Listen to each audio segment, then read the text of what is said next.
What is going on, everybody? Episode 114 of the WIwrestle podcast. Nate, what's going on, man?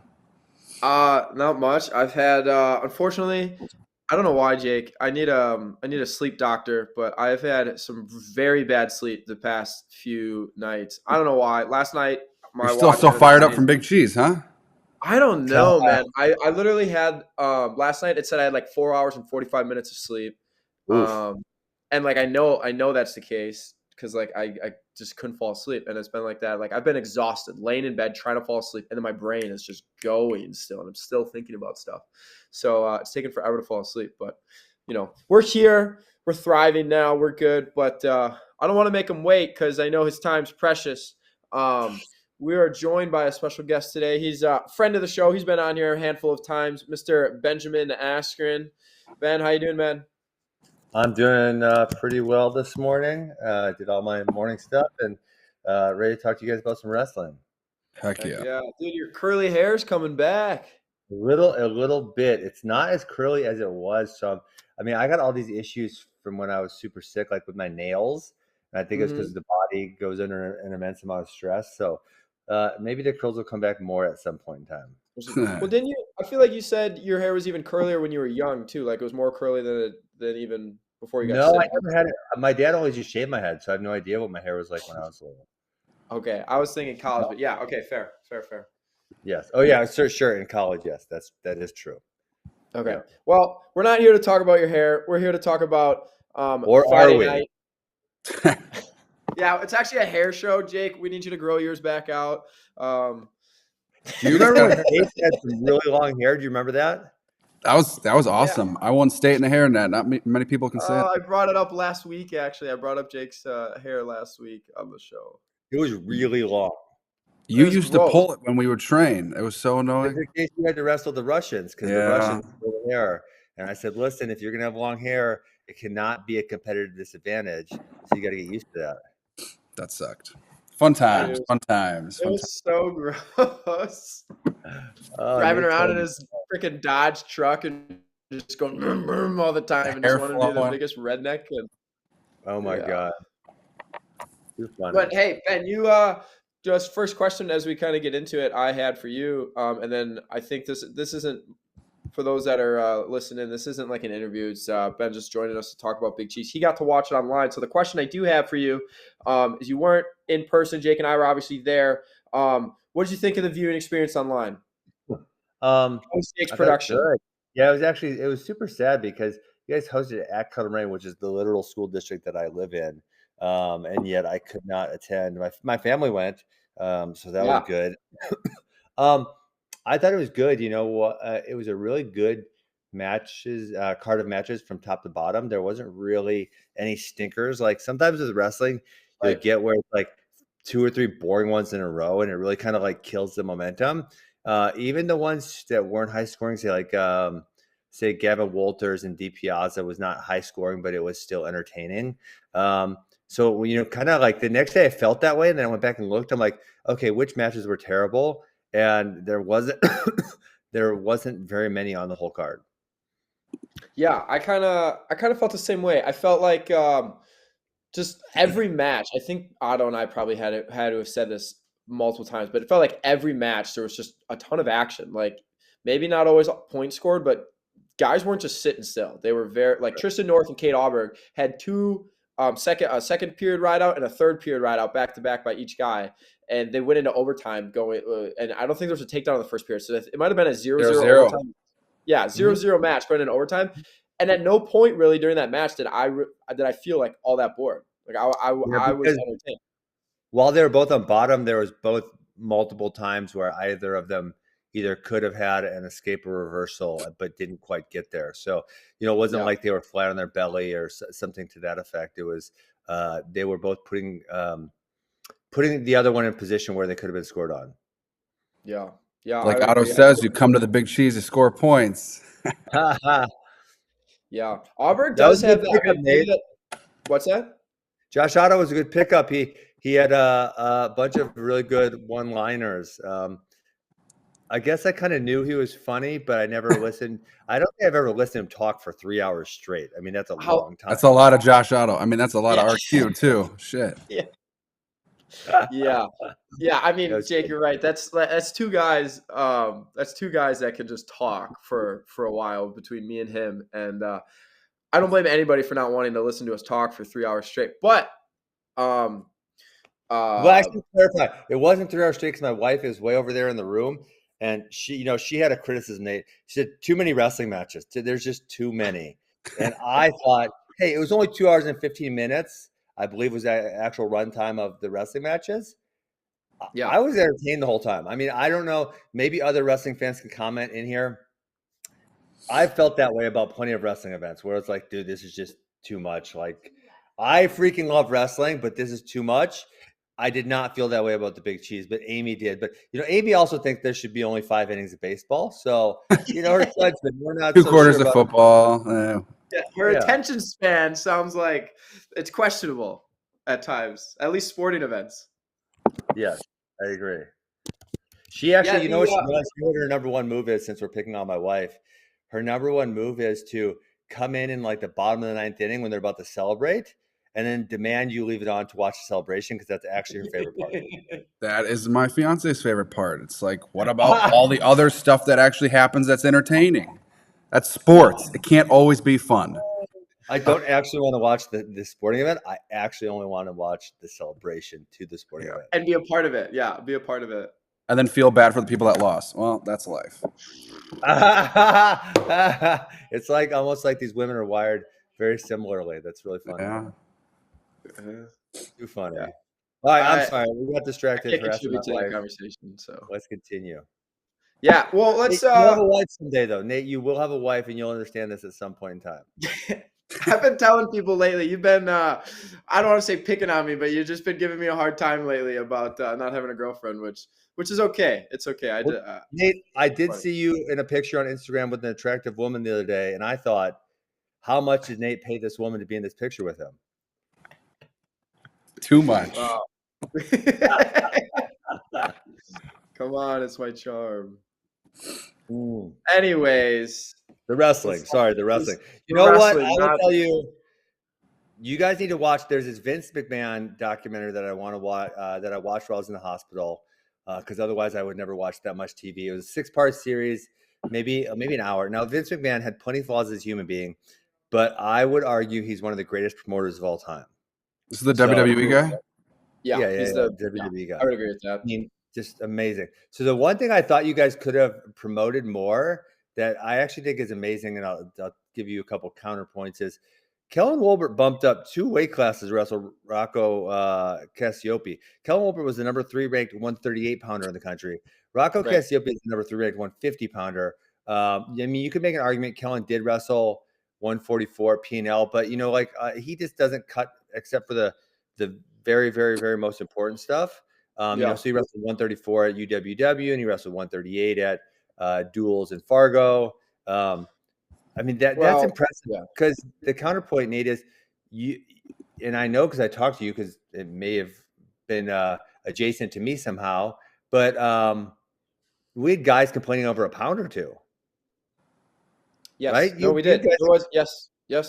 So for someone who's willing to say, sure, 2 weight classes, not a big deal. Let's do this. Like, it's kind of a really impressive and admirable thing.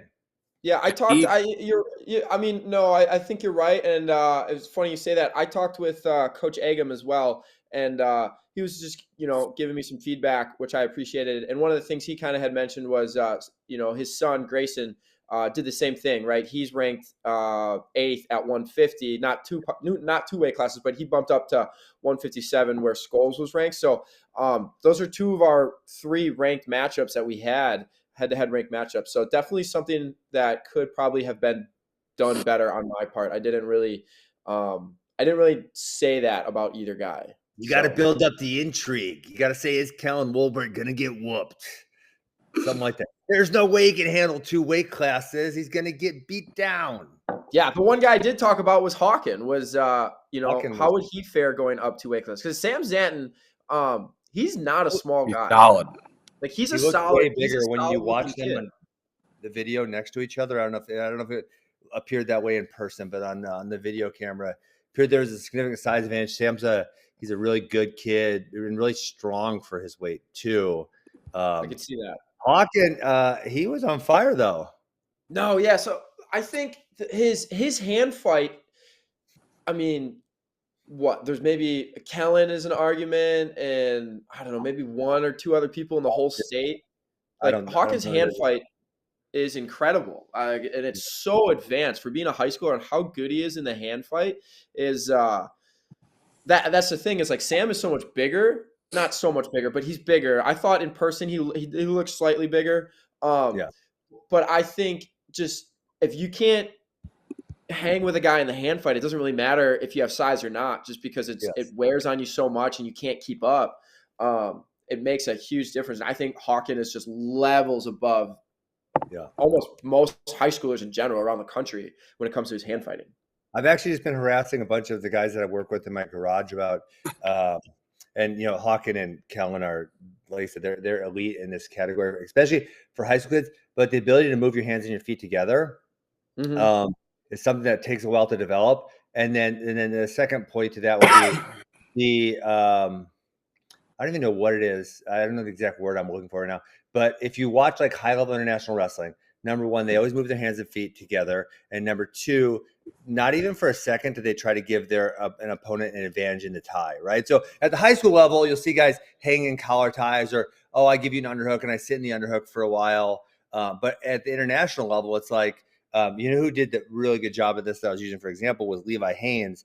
The amount that he moves his hands and feet together and the persistence in which he does it, it's like every second or second and a half, it's like new tie, new tie, new tie. Obviously, Mitchell does it really well also. Right. But there's just such a difference if you watch the international level wrestling and then watch high school wrestling. The difference in those categories is immense. I do think too, though, like to not to warn some people that are listening to that, because there'll definitely be kids that are going to obviously want to go and work on their hand fighting stuff. But like they're moving new tie, but like with a purpose. They're not just moving to a new tie just to move to a new tie, right? Because that's then ineffective. Yeah, that's a good valid point. But so we actually have been in the garage with the guys that I've been able to work with. We've been working a lot of move your hands, move your feet, and then don't leave your hands just hanging there. Because obviously that's a recipe for disaster also is, from slide bys or whatever. If you just sit where you're at, kind of a sitting duck. What does that look like though? Are you guys like running like a repetition of a couple of things where you can chain them together, or like, how do you drill that? Yeah, I mean, I actually was talking to an adult about this yesterday. But realistically, there's only so many things you can do in like an inside hand fight, right? I can snap, I can fake, I can pull, I can, tie up a wrist, I can elbow off in the hand fight. Obviously, like if I drag, now I'm going towards an attack. So I'm speaking the hand fight, not the attack portion also. There's only a limited amount of things you can do. So it's how well do you tie them together? And then what is your timing like, right? And so I always say like, I would say one of the best ever at this is David Taylor.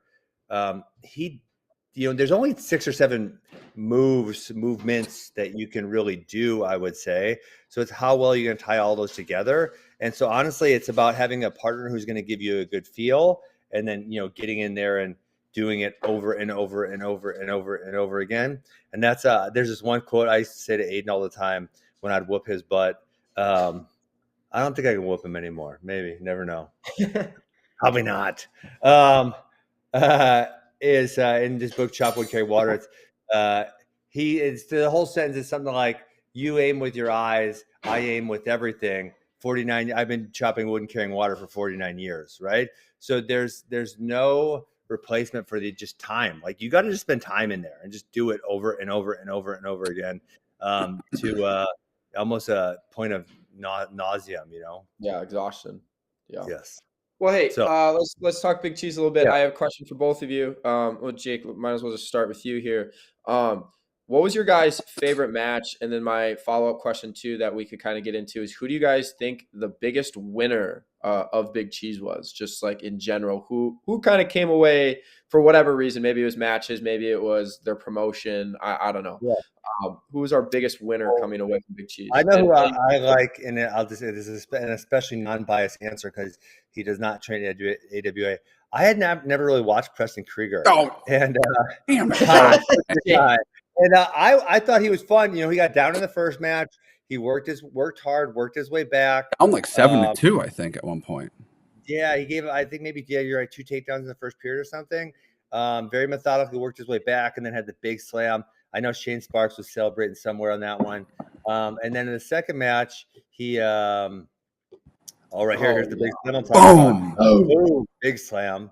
And then in the second match, I told some of my athletes that, listen, you try that stuff, I'm gonna yell at you.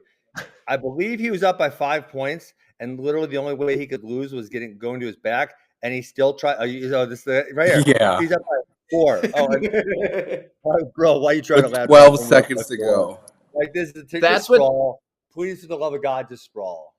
That's what tells me, because like I he had the 3 pins at the Pointer Open and whatnot, and obviously he got a pin there. That right there at that timing in the match, the circumstances, that's what tells me this guy's a pinner through and through at heart. Like if he can put you to his back, he's gonna try and do it. It doesn't matter when, it doesn't matter the score. Like this guy's a pinner through and through. Yeah. Yeah. Well, I was going to go with Kruger. My backup would be Heiser. He looked good. That dude lives on the leg. Bussy, state champ. Bussy looked really good. Had a really good. I actually think I have the scramble here that they had. Bussy looked. So I haven't watched him. I mean, like this defense by Bussy is very impressive. I mean, he's got to protect his ankles. I actually texted him that. When you're putting someone down, you got to be able to get your ankles out of the way so you're not dealing with this type of situation. Right. If you don't clear your ankles, it just makes everything so hard. But I thought, I mean, as we said, didn't make it to state, had a really good summer, takes out state champ. But I thought as Kruger would be number 1, second biggest winner, Heiser. Nate, what? I'm curious of you. No, I mean, the biggest winner or my favorite match. So overall winner, and then we can go match. Oh, let me think. I want to pull up all the matches, make sure. I didn't plan on you reflecting this back on me. I know Nate loves. I'll just tell him he loves Gavin Walters because I do love Gavin Walters. I have a thing. I'm going to mention. I didn't love him before. I don't love him after he came. I actually love this. He came up to me after the duel, and he didn't say this. I'm paraphrasing a little bit, but essentially he was like, "Put some respect on my name." He was. That's every high school kid, bro. That's all of them. That's all of them. Yeah, no, for sure. But no, Gavin Walters is a winner for me because obviously he took third at P&L, which is a very solid showing. But then he beats DiPiazza, who just beat him a couple weeks ago at our duels. Right. So, but the reason that I'm getting a little fired up about Walters is, and it's probably good that you're on this show, is because you're one of the trash talking kings. Is Walters has a little trash talking to his game, and I've been saying this. Guys that show emotion after their matches, win or lose, and they show emotion. That's real. It's authentic. People can gravitate towards that, and they make you more interested in that match and that individual. But the same thing with like a pre-show. You can just gain attention from an individual because they talk some smack. And I've seen the stuff he's posted. I don't think he's gone over the line of it, but I've actually was writing about this, and it'll come out after this podcast, an article. But I don't care who Walters wrestles next. He could wrestle a 500 varsity wrestler, or he could wrestle a nationally ranked guy. I want to watch him wrestle, but because I'm interested to see, is he going to win or is he going to lose based off the smack talk he's been doing. Jake, do you have those photos? I don't have them loaded in, but I can pull them up quickly. I unfortunately don't love the smack talk because I really like Andy DiPiazza also. And then I do too. I like Max Hay, and Brady was saying some stuff to Max Hay, and I'm like, we've always tried to, as best as we could, and we can't control the high school kids, and now obviously we're growing, so there's a lot of them, but keep the peace between the AWA kids, because you're right, high school kids just naturally have a big chip on their shoulder. I think it's kind of healthy for that time in your life. It's not healthy to keep as you get older to be, a mature adult. But as a high school kid, I think it's kind of a healthy feeling to want to prove yourself in the world. And yeah, I mean, even if I say like I don't like it because it's between two AWA kids who I really enjoy both of them. It adds a level of intrigue. Obviously, it's like, hey, this guy's saying something. Can he back it up? Like, That's where I'm at. I don't care if he wins or loses because, like, same as you, I like Andy DiPiazza, and I think he's a good kid, and I've watched him wrestle for years now. Same with Max Hay. Like, I like Max Hay a lot. Everyone knows that. I was at probably a couple years ago, Jake. We said we're part of the Max Hay fan club on here. So no, I like Max Hay, but I just like a little bit of trash talk. You know, I don't think they're going over the line. You know, they're not getting personal with it. I can't wait till Central K kicks your ass after what you've been saying. Jeez, I wrestled with him last night. That insurance policy is too high. He paid you 17 times. Max sent me the video footage. That's so we got cameras in all of our academy, Nate. Don't think I don't know. You actually wrestled last night? Yeah, I've pinned him so many times. I watched the footage. Full of shit. No, I'm not. Max, yes, all right, post the video. Post the video. If you have the video, show it. It's on. I have to log into my phone and put it up like this. Like, okay, come on, post it on Instagram. If you got the video, post it on Instagram. Let's see it. Yes. Max literally sent me. My brother sent me the footage. He said, "Man, dude, Cedric's looking good." Show it to me. Show it to me. I want to see it. I'll send you the link afterwards. Oh yeah, the link. Okay, put it on social media so everyone can see that. Yeah. Okay. So at some point, we'll put it out there so we can watch Cedric pinning you 17 times in a row. Oh yeah, at some point. You know who was training that I didn't realize this? This is a fun one. I guess Wade told me that Caden stopped in and was training with Kellen Wolbert. That's a fun combo. I'd love to see some film of that. I saw that on somebody's Instagram yesterday. Yeah, my wife says Caden's nickname should be America's Sweetheart because he was just out there smiling at RAFO 2, and he's wrestling at RAFO 3 against Clay Guida, which that's a lot of fun. So I'm excited to see what's going to happen. I actually get to go. I have secured. I'm going to do some broadcasting. So this is like I don't usually get to go out in public too much anymore because I got to worry about being sick and whatnot. But I'm going to go in like the back door, so I don't have to be in the crowd, and then I'm going to go in a suite, and I'm going to do some broadcasting from this suite. So it'll be really cool because that'll be like probably one of the first events I've been to or first things I've been to. I don't get to go around the crowd or anything, which is kind of lame, but I actually at least get to go out in public a little bit. The Caden is kind of, we're getting so off topic. Caden is a little bit of America's Sweetheart for sure. He's like, there's some people that are like Caden just posted a video, I think, kind of trying to talk a little smack back to Clay Guida, but it's like your whole, like, you've always been nice. You're like too nice, where it's like, hard to. I don't know if you can get away with trash talking just because you're always. He had the dad jokes though. Did you see his dad joke? Yeah, that's better. Yeah. Like Caden, you ain't got no kids. You can't tell no dad jokes. Did you see it, Jake? Did you see what he said? No, I didn't. Was it funny? He said, I was trying to think of, what did he say, a pun or something for because Guida's nickname is the Carpenter. And he said wood, WOOD. And then he said he used the word saw with SAW because those are things carpenters use, of course. I like it. What a dad. He needs to go and have a kid already.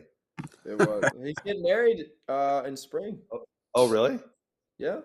Him and Kelsey. I think it's spring. Maybe it's summer. I don't know. Yeah. I do got. Now everyone's getting married, having kids, Nate, and you're all there alone in your apartment. Catching strays. I do have one question for you, Ben. Kind of topic that was big was the ending of that Eggum and Scholes match. Oh, jeez. So I actually, we can pause this, Jake, quick because I want to comment. I actually thought, not to pick on the refereeing because refereeing is a hard job.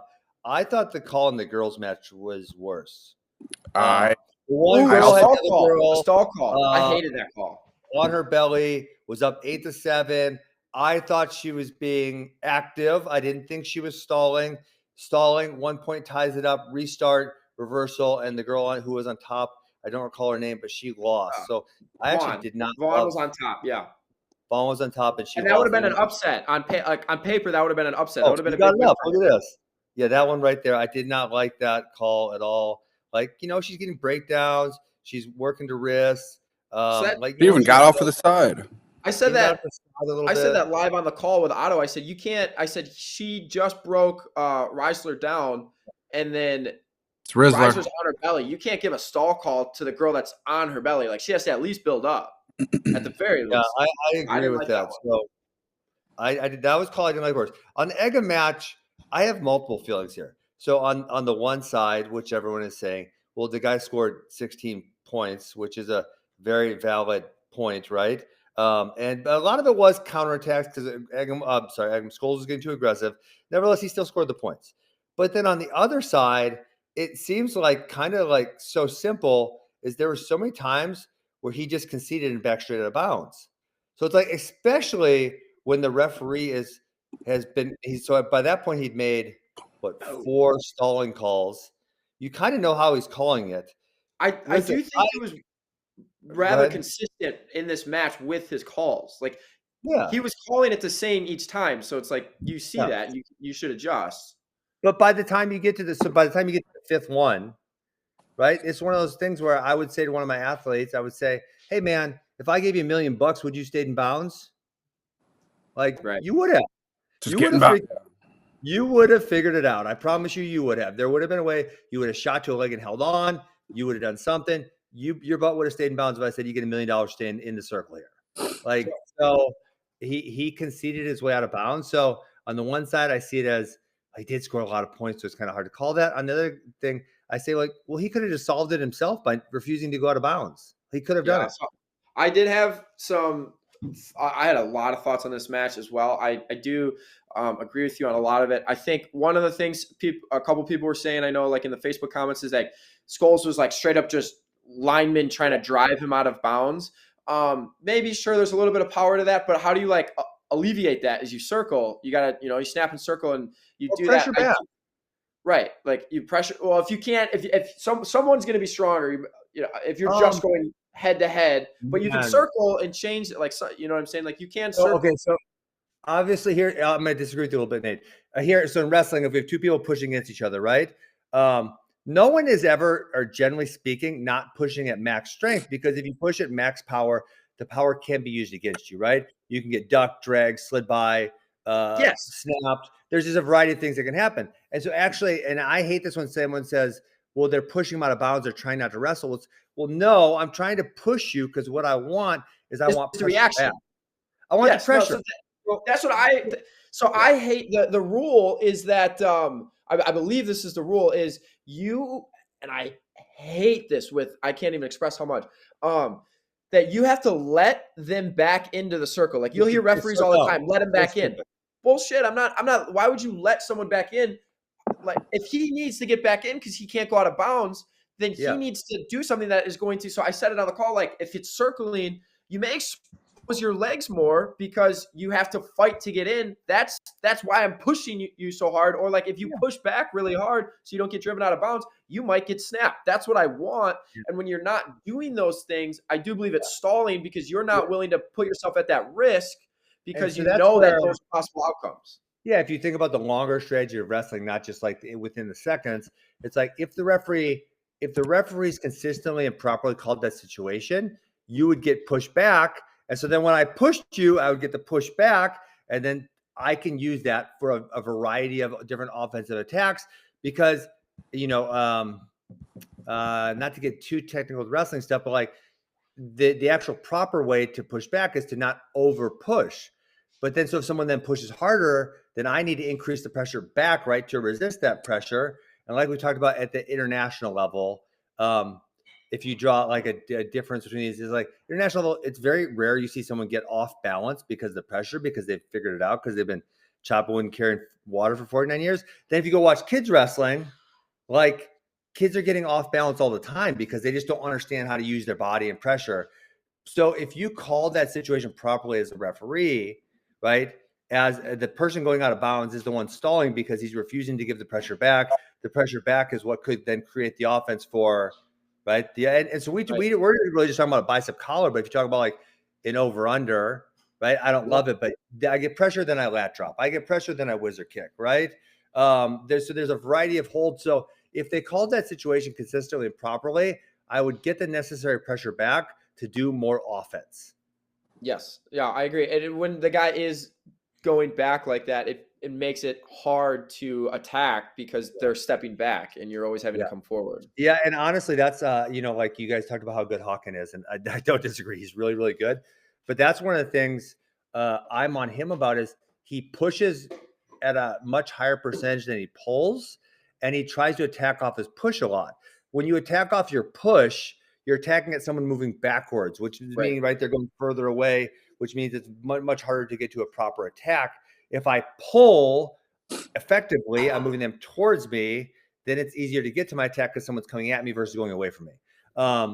So, yeah, I mean, like, I guess back to where we started with the stall call is it is important, I think, to have that call be consistently properly called because it will enable the pusher to do the proper offense that they would like to do.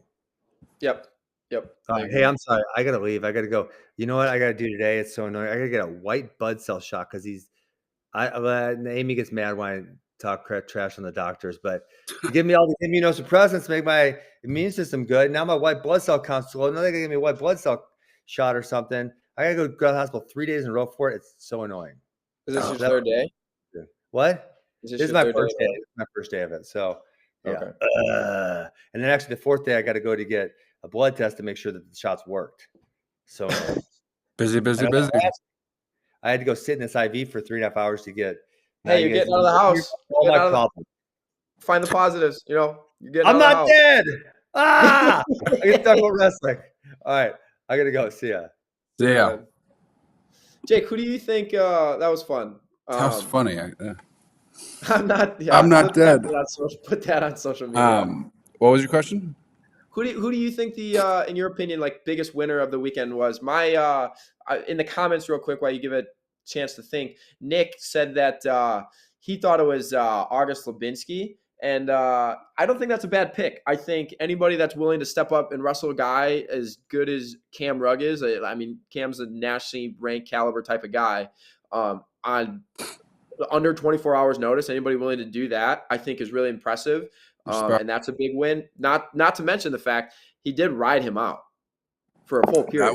That was very interesting, actually. I was very shocked by that. I mean, I kind of thought I knew that he was good on top, but it was Cam on bottom. That good, yeah, right. He's that good on top. You could actually see at the end, Cam was very unhappy with that whole third period because he kind of ate him up on his feet, but he did. But he got it, yeah. So biggest winner, I definitely think it's Kruger. Kind of like how I said earlier. I mean, you come in and you're trailing, you're losing 7-2 to Grolke, which you should be able to put that match away at that point. You're halfway through the match, you're up 7-2.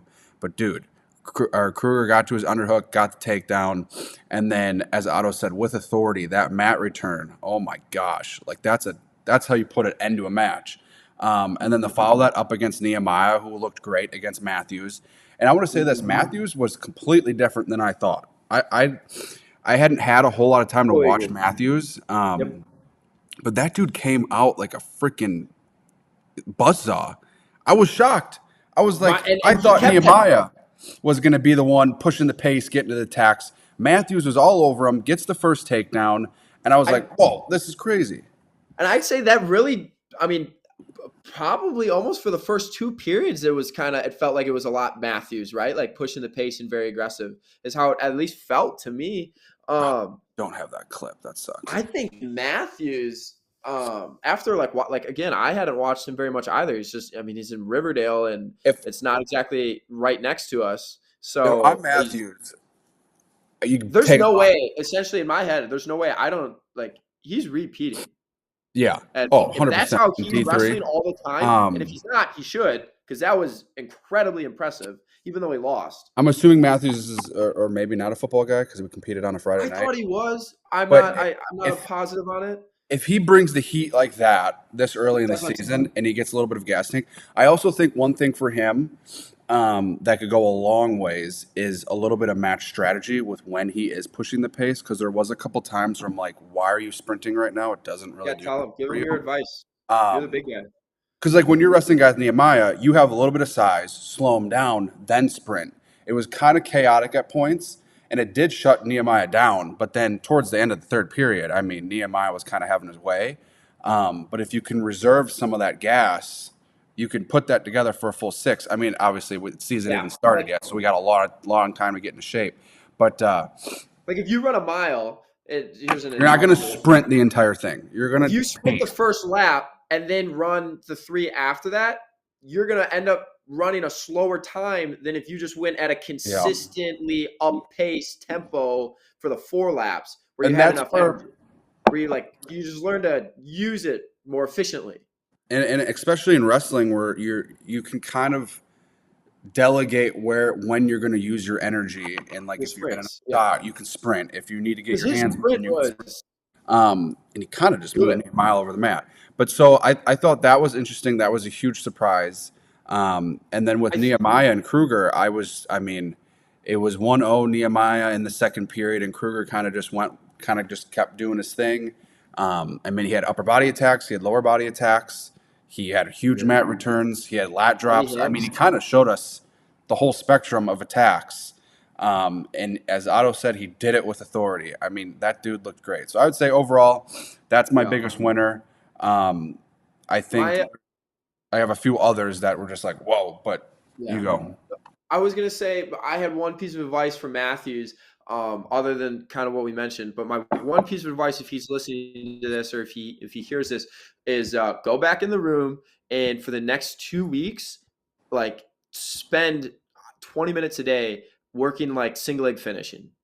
Because I think he was right there to score multiple times, and he just didn't do a good job finishing when he had a single leg. And I think just go in there and make it a little bit of a drill, but slightly more towards like a spar, and go play in that position again where you're in on one leg and you need to shelf it.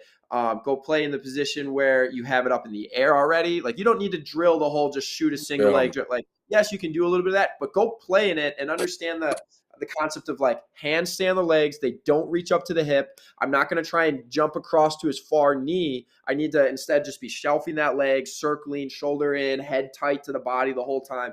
I think if he spends 2 weeks or so, just like really kind of just, it would have been, it genuinely might have made the difference in that match. Like, he might have won that match had he been able to finish multiple times where he was in on the leg.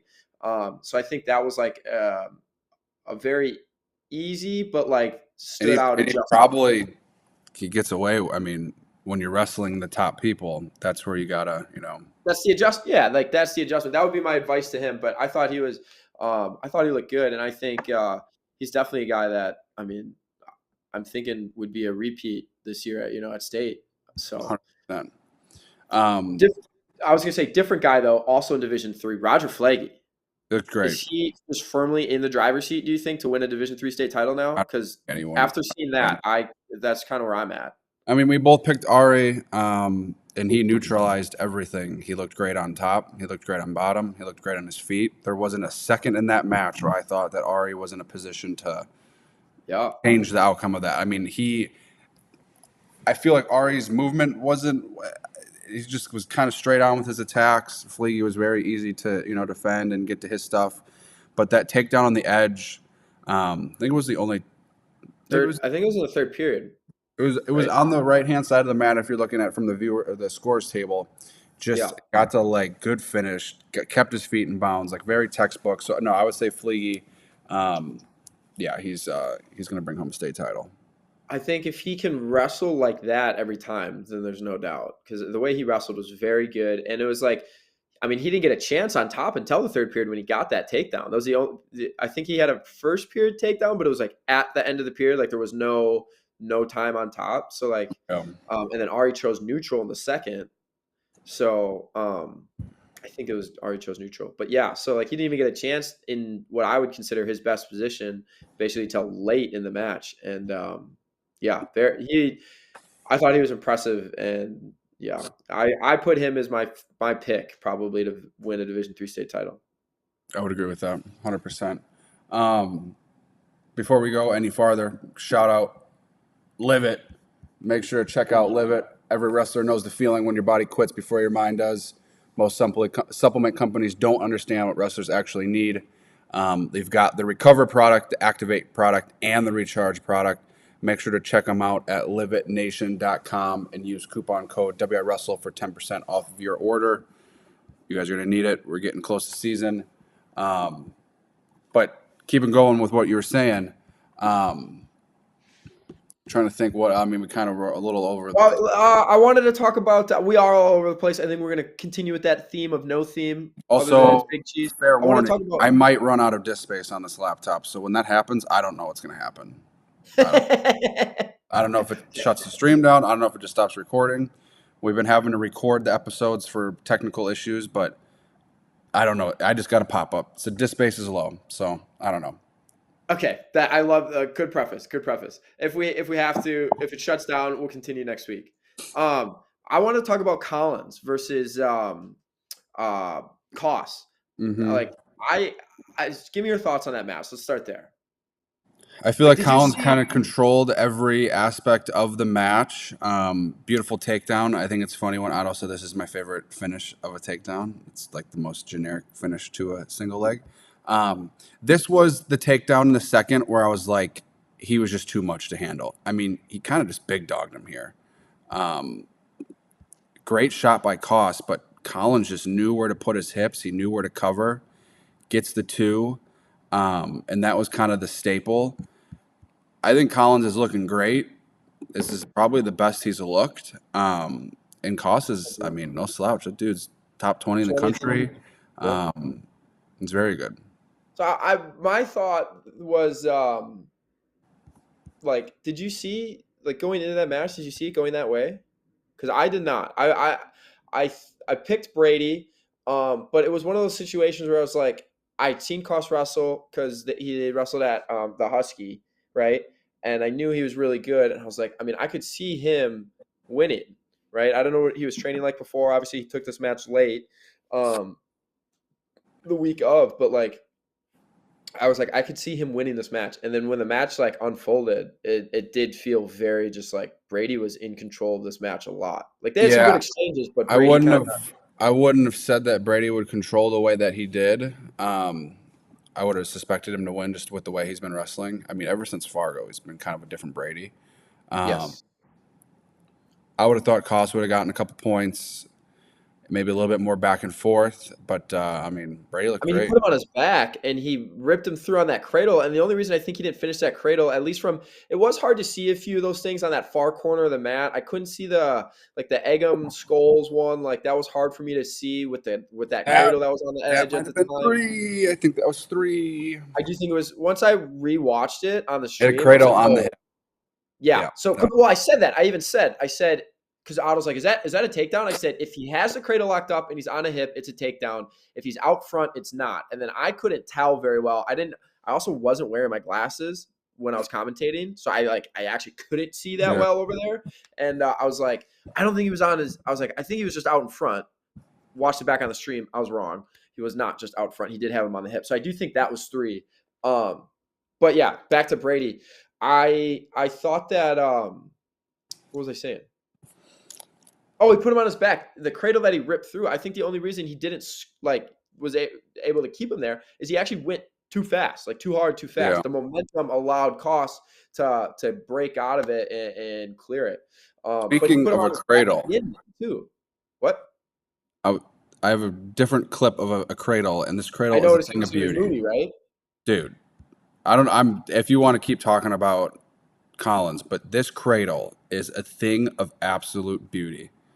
This is my favorite ride. Boom. Yeah. Yep.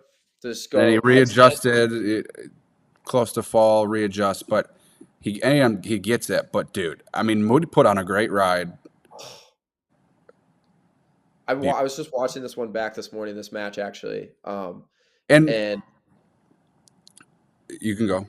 In the moment of watching it, and then again this morning when I watched it again, it was I was just getting excited because that's my favorite way of riding a guy.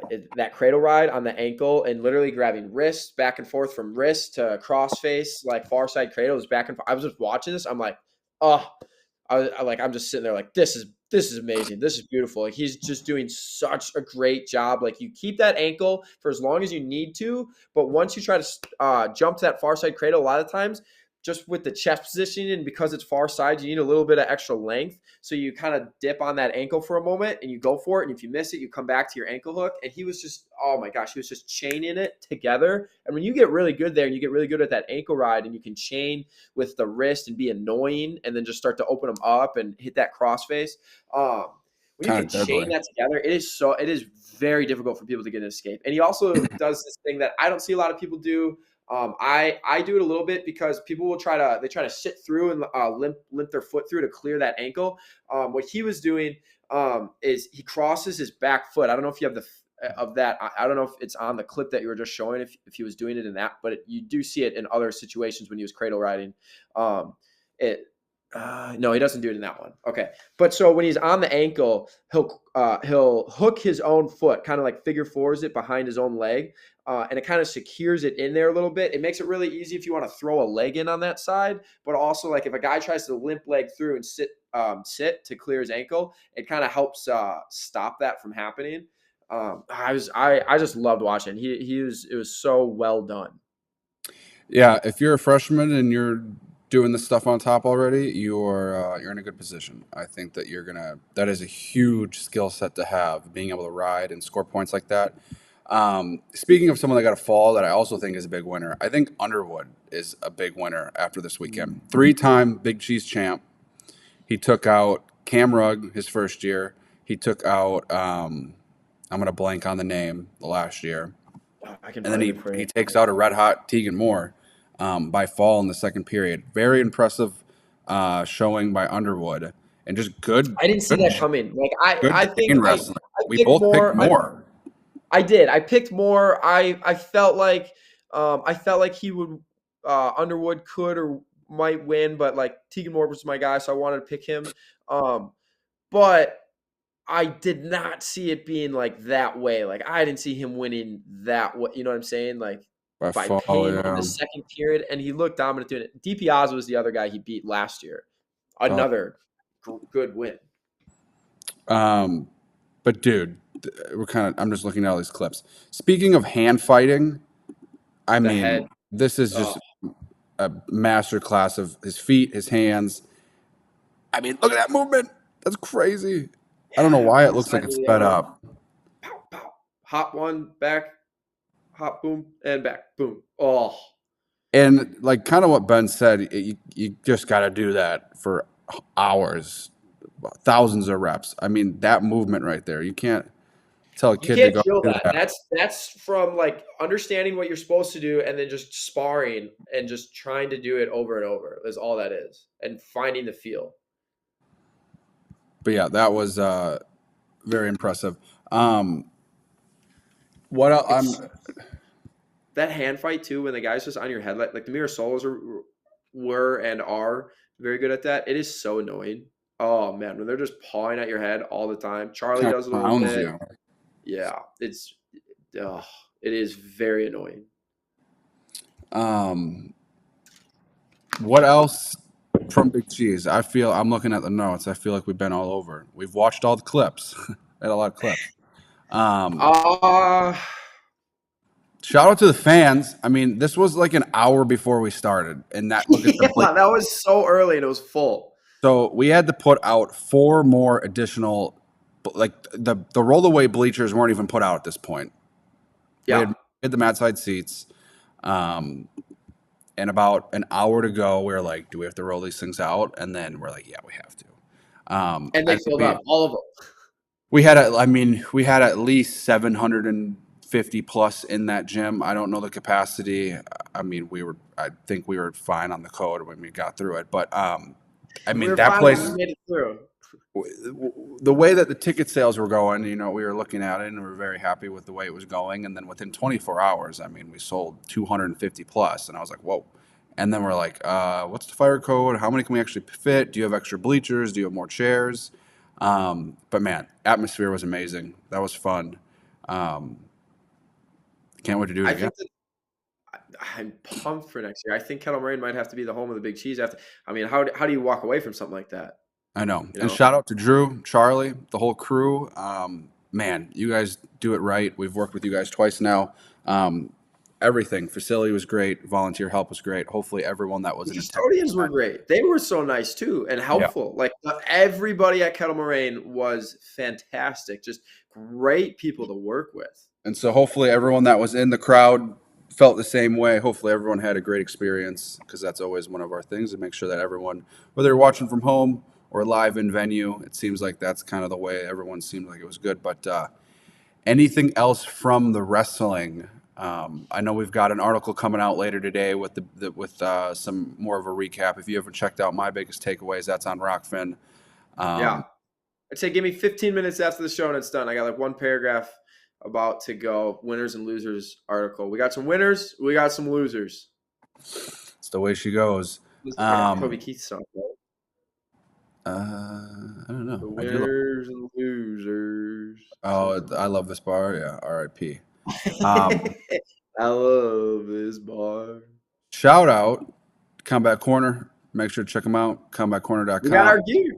We got our gear. The shirt on the right is not black. It's gray. It's a sweet shirt. A little bit different material than years past. We got a long sleeve. We've got navy hoodies coming.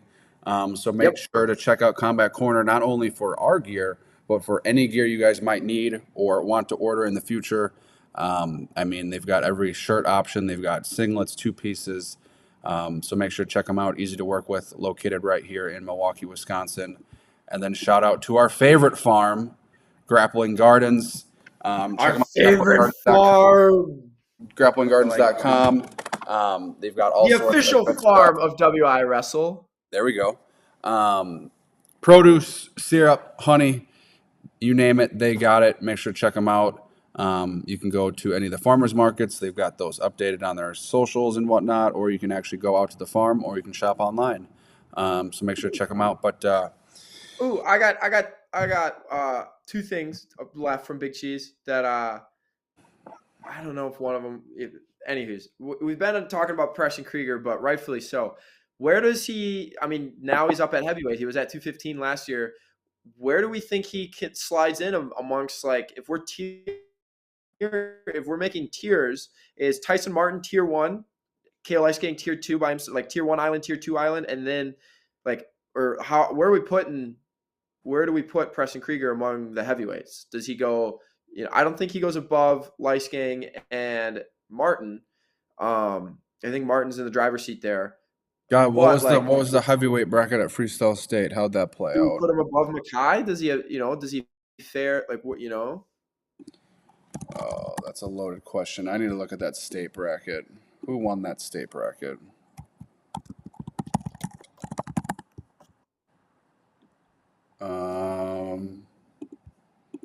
Hold on, because dude, these guys have wrestled so many times. I feel like every time it's so.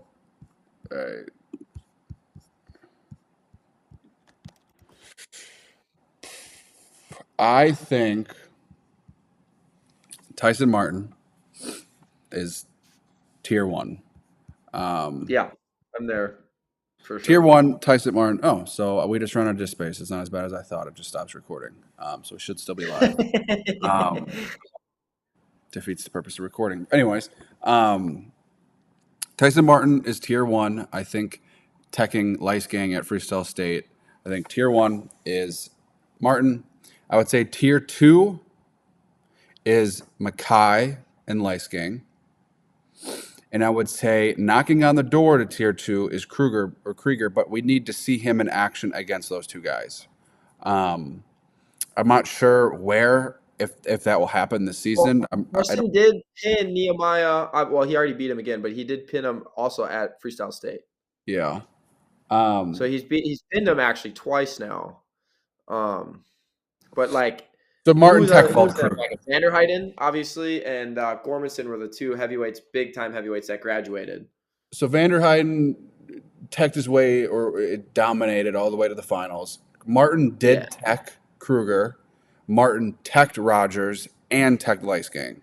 So Martin is in kind of his own little area. He's hanging out. Yeah. I would say Mackay and Lice Gang, with the way that they've wrestled, they've had back and forth every single time. They're on tier 2, and then I think Kruger is knocking at the door. I don't know if I would say he is in tier 2 just yet, but damn, he's close. I think that's probably I think that's fair. Yeah, I think that's fair. That's a good spot to put him.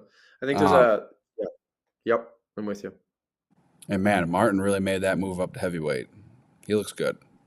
I know this is off topic, but really looking at this bracket from state, it's impressive. Also, kind of impressive how good Vanderheiden was. God, he kind of was just like under the radar. Like everyone knew he was good, but I don't think people really realized how good he was. Like there's so many. Made a very big jump too. Yes, a lot of other names in Wisconsin that you might a little bit more flashy, this, that, and another. But like, dude, talk about in-state consistency. He kind of was untouched. You said you have more question from Big Cheese? Well, I was gonna say you were sitting closer to the situation here. Pukegate. Do we have a Pukegate situation going on? We got the Flakegate. We got Spygate. Was there a Pukegate situation? Was Kate Auberg doing the old cold spray foreigner situation with the draw? You know, I do think he probably had to puke. Is my so if you didn't listen back, if you were there, puke though. If you were in, yeah. So Pukegate. If you listen back to the call, Josh and I were Josh went, Nate, I don't know if he said something to the effect of like, Nate, I don't know if you know this. Spoiler alert, I knew this. He's like, I'm a big conspiracy theory guy.